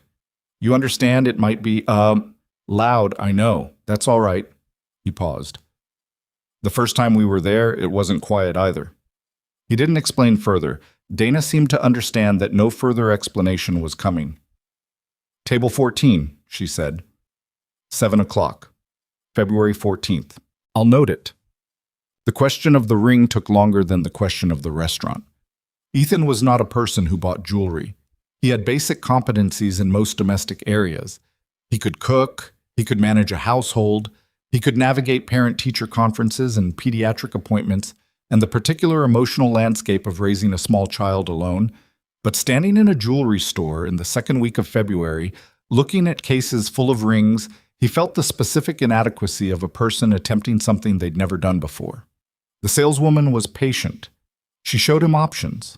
He looked at them and none of them were right in a way he couldn't articulate until he'd been standing there for 20 minutes. And then he said, almost to himself, she would never wear anything that asked for attention. The saleswoman looked at him and then went to a different case. What she brought out was a platinum band, simple, clean, with a single oval sapphire set low and flush. No surrounding diamonds, nothing architectural about it except that it was constructed with the kind of exactness that doesn't announce itself but reveals itself on close examination. The kind of thing built to last. He looked at it for a long time. That one, he said. He didn't tell Maisie the specifics. He told her they were going to a special dinner at the restaurant where he and Victoria had first met, and that it was an important evening, and that she was staying with Mrs. Garfield, who had agreed to an overnight. Maisie, who was 7 now and possessed a social acuity that continued to exceed her years, looked at him for a moment. "Are you going to ask her?" she said. He looked at his daughter. "Ask her what?" he said carefully. Maisie sighed with the patience of someone explaining something to a slow adult. "If she wants to live with us, or if we're going to live with her, or whatever the actual plan is." She went back to the drawing she'd been working on. "Because I already know what she's going to say, so you don't have to be nervous about it." Ethan stood in the kitchen for a moment. "What do you think she's going to say?" he asked. Maisie looked up. "Yes," she said, like it was the most obvious thing in the world, and went back to her drawing. He stood there a little longer than he needed to. Then he put the ring box in his jacket pocket and went to pick up Victoria. She was ready when he arrived. She answered the door in a dark green dress he hadn't seen before, her hair up the way she wore it when she'd taken care with it, and she looked at him with the particular assessment she gave to things she was deciding about. "You're wearing the good jacket," she said. "It's a nice dinner." "You're also nervous," she said. "I'm fine." "Ethan." "I'm slightly nervous," he said. "Let's go." She gave him the look she gave him when she was choosing not to press. She picked up her coat and they went. The drive to Caldwell's took 22 minutes. They talked about Maisie's school project, an engineering unit, predictably, that had resulted in a model of a cantilever bridge that was technically more accurate than several of her classmates' combined efforts, a fact her teacher had mentioned with a kind of bemused pride. They talked about the waterfront project, which had finally completed in January, 4 months behind schedule and over budget, in ways that still made Victoria's expression tighten when she mentioned the steel supplier. They talked about Nora's visit planned for April. They talked about the garden, the seed Maisie had planted, which had broken the surface in early January. A small tentative green thing that Maisie had photographed with Ethan's phone and sent to 4 people, including Margaret Chu, who had responded with a voice message that was mostly enthusiasm. Normal conversation, the kind that happens between 2 people for whom the other person has become the texture of daily life. Not every conversation momentous, most of them just the ordinary back and forth of shared existence. Ethan kept his eyes on the road and the ring box, a steady small weight in his inside pocket, and told himself he was fine. He was not entirely fine, but he was close enough. The hostess at Caldwell's greeted them and led them across the restaurant, and Victoria was beside him, making a quiet observation about the new lighting fixtures, and then they stopped at the table and she went quiet. It was table 14, same position, east side, near the window which looked out over the city 14 floors down. The table was set for 2, with a small arrangement of white flowers at the center, not elaborate, just present. The window was dark, and the city lights spread below it, and the restaurant around them was, as Dana had warned, full and slightly loud with the particular buoyancy of Valentine's Day. Victoria stood at the table for a moment without sitting. "This is the same table," she said. "Yes." She looked at it. At the second place setting, full and undisturbed. At the window. "You requested this specifically?" "I did." She looked at him. Something was working in her face. Not quite surprised, because Victoria was rarely truly surprised, but something adjacent to it. Something that recognized the weight of the gesture and was deciding how to carry it. They sat down. The waiter came. They ordered drinks. Victoria looked at the menu with the focused attention she always brought to menus, and Ethan sat across from her and tried to have a normal conversation and managed it imperfectly, which she noticed. "You keep doing that thing," she said. "What thing?" "The thing where you're thinking about something else, but pretending you're here." "I'm here," he said. "Ethan." He looked at her across the table, the candlelight in the window behind her, and 32 months of breakfasts and dinners and garden afternoons and difficult evenings and ordinary Tuesday nights, and Maisie's drawings on the study shelf and the cardigan with the hole in the elbow and the pasta water measured by the teaspoon. He reached into his jacket pocket. He set the ring box on the table between them. Not opened, just placed there. A small dark box on a white tablecloth. Victoria looked at it. She was very still. "I've been trying to figure out the right way to say this," Ethan said. "I've been trying since September, honestly, and I haven't found a version that doesn't sound like something someone wrote for a different person." He paused. "So I'm just going to say it the way it actually is." She looked up from the box to his face. "I don't want to be someone who visits your life," he said. "I want to be someone who lives in it. Every morning, every dinner, every hard week, and every unremarkable Tuesday, and every conversation that doesn't go anywhere, and every one that does. I want to be the person who knows which radiator takes longest to warm up, and how you take your coffee, and what you look like when something at work has gone wrong before you've said a word." He stopped. "I already am that person mostly. I just want to stop leaving." Victoria was looking at him with an expression he had never seen on her before in 3 years of knowing her. Not composed, not measured, not the CEO or the mother or the ex-wife or any of the structured versions of herself she moved through the world with. Just a woman, 62 years old, sitting at the table where she'd once been abandoned, being asked by a man 28 years younger than her to please let him stay. "You know what people are going to say," she said. Her voice was steady, but only just. "I know. The age, the history, all of it." She looked at the box. "Jeffrey Marsh alone will eat." "Victoria," she stopped. "I don't care what Jeffrey Marsh thinks," he said simply. "I care what you think." A long silence. The restaurant moved around them, silverware and conversation and someone's laughter from across the room. Neither of them noticed any of it. "Open it," she said. He opened the box. She looked at the ring for a moment. The platinum band, the single oval sapphire. No performance to it. Just the thing itself, built to last. Her breath did something. Just briefly, just once, before she controlled it. "That's..." She stopped. "That's exactly what I would have chosen." "I know," he said. She looked up at him. "How did you know?" she asked. "Because I know you," he said. "I've been paying attention." The silence that followed was the fullest one he'd ever sat inside. "I have spent a very long time," Victoria said slowly, "being practical about love, measuring it, assessing it the way I assess projects, for structural integrity, for long-term viability, for the things that could go wrong." She paused. "I convinced myself that was wisdom. I'm not sure it was, entirely. I think some of it was fear. The kind you develop after you've been disappointed enough times." "I know," he said. "I know it was." "You came across that restaurant," she said, "and you sat down, and you didn't ask anything from me. You just sat there. And I thought," her voice was very quiet now, "I thought this is what it's supposed to feel like. Someone showing up because they want to, not because they need something." She looked at the ring. "And I have been thinking that ever since." "So have I," he said.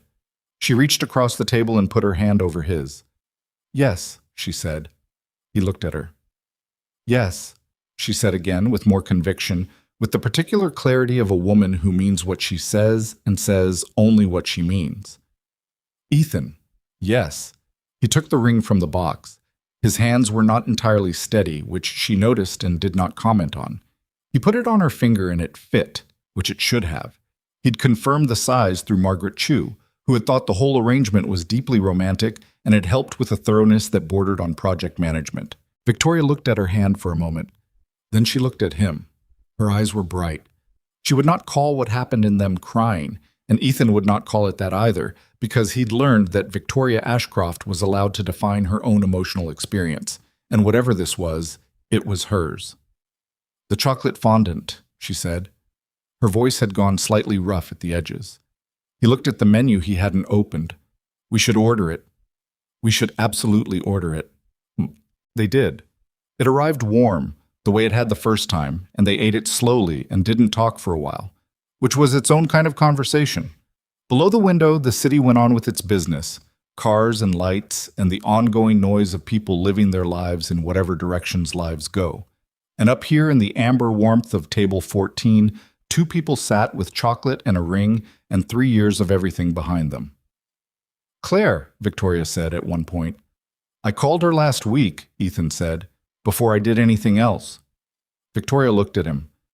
She said, and I'm quoting directly, she said, "It's about time, and tell her I want to actually plan a real dinner where everyone is in the same room and we all deal with the weird together like adults." A sound escaped Victoria, half laugh, half something more. "That's Claire," she said. "She also said she loves you," he said, "and that she wants you to know she means that, not just as a thing to say." Victoria pressed her lips together. She looked out the window for a moment. When she looked back, her expression had the particular quality of someone who has received something they didn't know they still needed. "I'll call her tomorrow," she said. "She'll be expecting it." Or so. Maisie found out the next morning. Victoria had stayed the night. Not the first time, but this was different, and Maisie had been awake when they came in, sitting cross-legged on the couch with her cereal bowl and the specific expression of a child who has been waiting. She looked at them. She looked at Victoria's hand. "Okay," she said with tremendous satisfaction. "Okay," Ethan said. "I told you," she said, turning back to her cereal. "I already knew what she was going to say." Victoria stood in the doorway of the apartment with her coat still on and looked at this 7-year-old eating cereal at 11:15 at night, and something crossed her face that was entirely unmanaged and entirely real. She sat down on the couch next to Maisie. Maisie, without looking up, leaned sideways until she was against Victoria's arm, the way she'd done on the couch in September 2 years ago. The complete, uncomplicating trust of a child who has decided. "Can I see?" Maisie said, nodding at the ring. Victoria held out her hand. Maisie studied it with the focused attention she brought to bridges and engineering problems. "The blue stone is a sapphire," she said. "That's right." "Blue is my color," Maisie said, with the authority of someone noting a fact. "I know," Victoria said. "Your father is aware of the significance of blue." Maisie nodded, satisfied, and went back to her cereal. Ethan stood in his own kitchen doorway looking at the two of them on his couch. His daughter, and the woman who was going to be his wife, the sapphire catching the lamplight, the apartment warm and slightly messy with Maisie's evidence everywhere. And he thought about something he'd been thinking about in pieces for 3 years. He thought about what it actually costs to walk across a room toward something you don't have a plan for. He had been a careful man. He was still, in most ways, a careful man. He planned and prepared and read the fine print and kept backup medication in the glove compartment. But there had been a moment, 14 floors up, a restaurant full of people he worked with, a woman he recognized sitting alone at a table that had just been abandoned, where he had stopped calculating and simply moved toward the thing that felt right.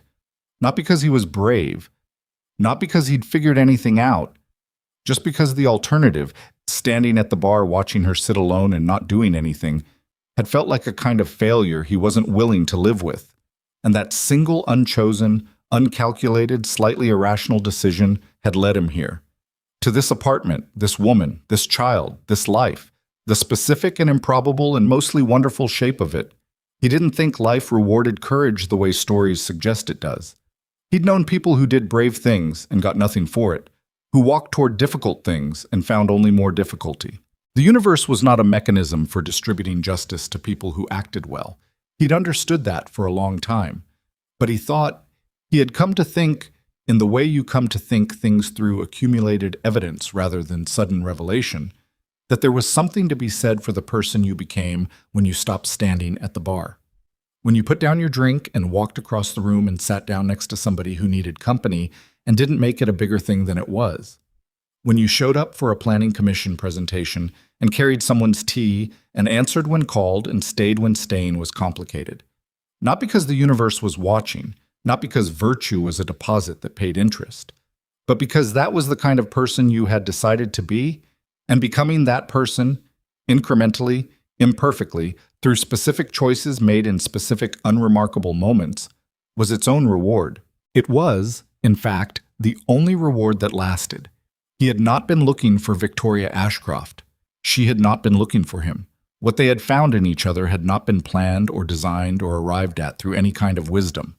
It had been stumbled into through a combination of timing and circumstance and one small act of basic human decency in a restaurant that neither of them had particularly wanted to be at. That was the thing about it, he thought. That was the actual truth of it, stripped of everything else. You don't find the important things by looking for them. You find them by being the kind of person who pays attention, who notices the woman sitting alone with a dessert menu and thinks, I don't want her to be alone, not for complicated reasons, not for strategic ones, just because it's the right thing and the moment is there and you are capable of it. All the rest, everything that followed, everything that had built itself between them over 3 years of coffee and books and garden work and board meetings and difficult phone calls and Maisie's bridges and late-night kitchens and a ring in a box on a white tablecloth. All of it had grown from that one moment of simple attention. The way a suspension bridge grows from its anchor, everything else finds its tension from that fixed point. They got married in April at Victoria's house in the garden. Not a large wedding. Victoria had been clear about that from the first conversation about it. She was 62 years old and had no interest in performing spectacle for the benefit of people she saw twice a year. The guest list was 41 people. Margaret Chu cried before the ceremony started and maintained afterward that she had not. Nora flew in from Columbus and spent the night before in Ethan's apartment and made pancakes in the morning and did not say anything meaningful because she was not that kind of person. But she hugged him for a long time in the kitchen when she thought no one was looking. Claire came from Portland. That had taken its own negotiations. Not hostile ones, just careful ones. The kind of careful that comes from people who genuinely care about each other trying to navigate something without maps. She and Victoria had talked 3 times on the phone in the weeks before, and whatever was said in those conversations, neither of them reported it in detail, and Ethan did not ask. He only knew that when Claire arrived the evening before and walked into Victoria's kitchen where Victoria was reorganizing something in the refrigerator with characteristic precision.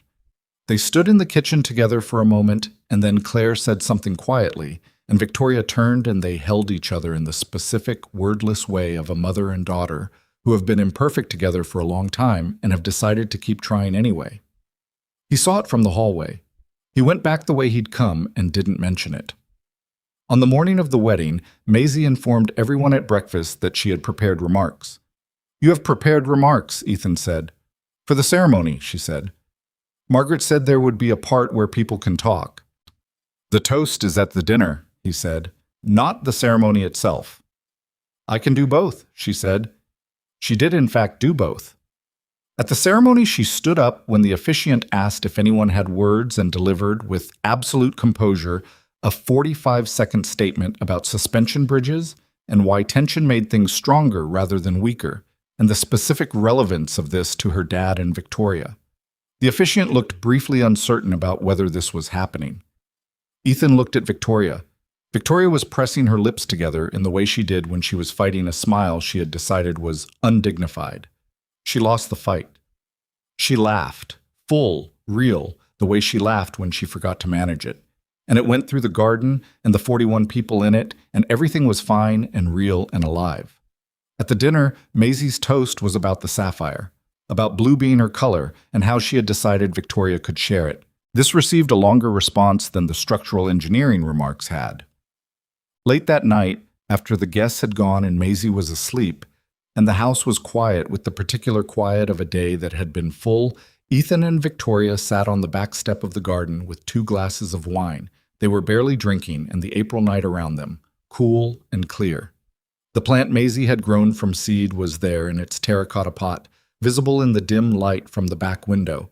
Taller now, properly leafed out, green and unremarkable and alive. Everything underground, Victoria had said in November, where you can't see it. All the important work happens before anything shows on the surface.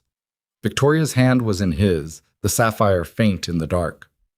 "Are you thinking about the restaurant?" she asked. "A little," he said. "Are you?" "I was thinking about what I was feeling when I saw you walk across the room." She was quiet for a moment. "I was embarrassed about where I was sitting.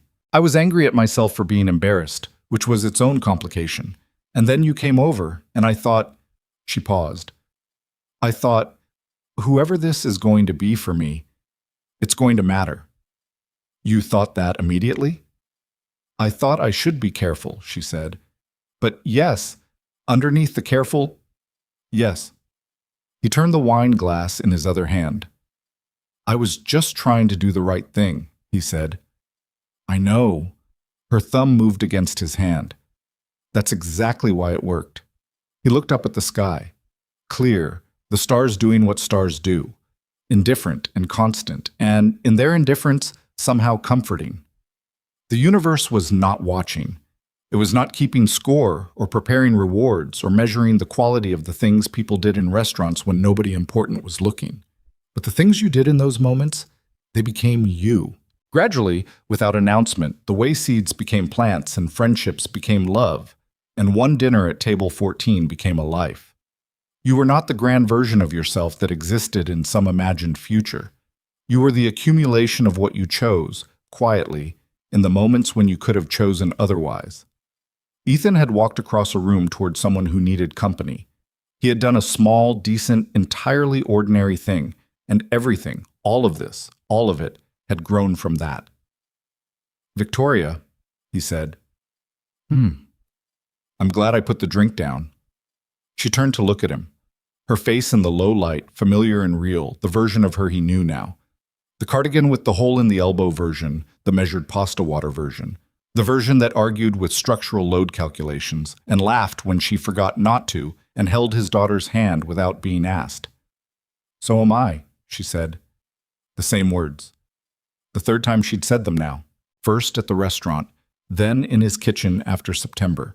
And here, tonight, in the garden of the house that had become theirs. They didn't mean exactly the same thing each time. They meant more, each time, because they carried everything that had accumulated between them. Every version of showing up, every disagreement and repair, every ordinary Tuesday, and every moment of genuine courage disguised as something small. That was how it worked in the end. That was the thing worth knowing. Love was not a destination you arrived at. It was not a state you achieved and then maintained. It was a direction you kept choosing. In the unremarkable Tuesday, and the difficult Wednesday, and the Saturday morning, with the slightly burnt pancakes, and the February night at table 14 with a ring in a box and nothing guaranteed. You chose it because you had decided to be the kind of person who chose it. And then you chose it again, and again. Every day, for as long as you were willing to be that person. Inside the house, on the study shelf, Maisie's drawings were arranged in the row Victoria had organized them into months ago.